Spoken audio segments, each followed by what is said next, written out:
So he's called it again. One of the most prominent supporters of Donald Trump in the previous election, calling it again, saying that the Donald is going to win the election on the 3rd of November. That's what Nigel Farage, the Brexit Party leader, has said. And as we remember before, I mean, Nigel called Brexit, he called a lot of what's gone on in Europe, and he called the Trump victory, and practically nobody thought that Trump would win. Now, personally, I always knew as soon as Trump came in that he was going to be a major force in that election, because in so many ways he has redefined the political approach taken, especially bypassing in so many ways the mainstream media, utilising social media in a way that his opponents absolutely hate, because it doesn't make him anywhere near as reliant on that mainstream media ecosystem,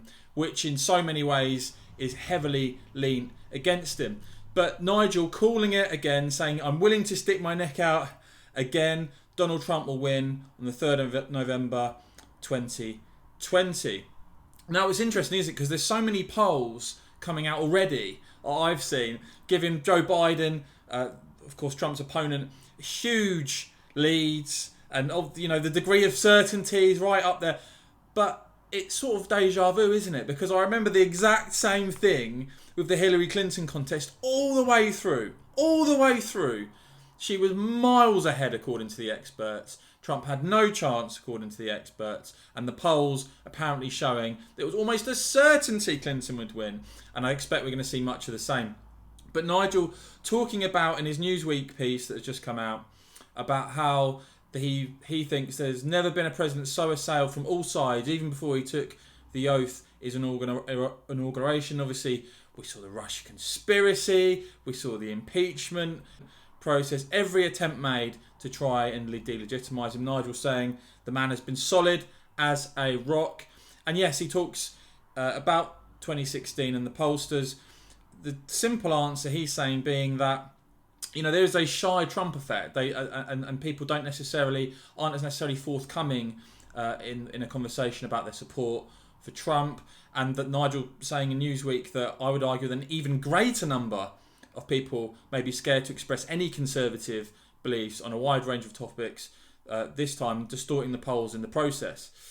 And the most extraordinary statistic Nigel picks out is that among those who say they will vote for Biden, half of them claim their primary motivation for doing so is a dislike of Trump. In other words, pollsters' own data suggests that half of Biden's vote is negative. Nigel said he's seen private polling to back this up. And I think, personally, one of the critical components of this, I expect to see, more polls brought out giving Biden leads. Although even CNN, to be fair, have said that the lead is already narrowing. But what the key part, I think, the real turning point is going to be those debates. There are serious questions about Joe Biden's competency, shall we say, whether he's up to the job. And look, going toe-to-toe with Donald Trump in these debates is something that I think is going to expose Joe Biden and actually be a complete game changer when you see them both, as I said, head-to-head taking those questions. Nigel also saying he believes that Trump will crush Biden in those contests. So guys, let me know.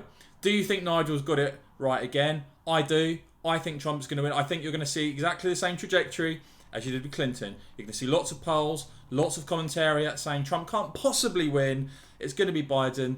But I think, actually, as I said, those debates are a turning point. So do you agree with Nigel? Do you think he's got another prediction right? Let me know in the comments. And as ever, guys, please support West Monster by subscribing, clicking that bell, and make sure you give this video a big thumbs up. Cheers.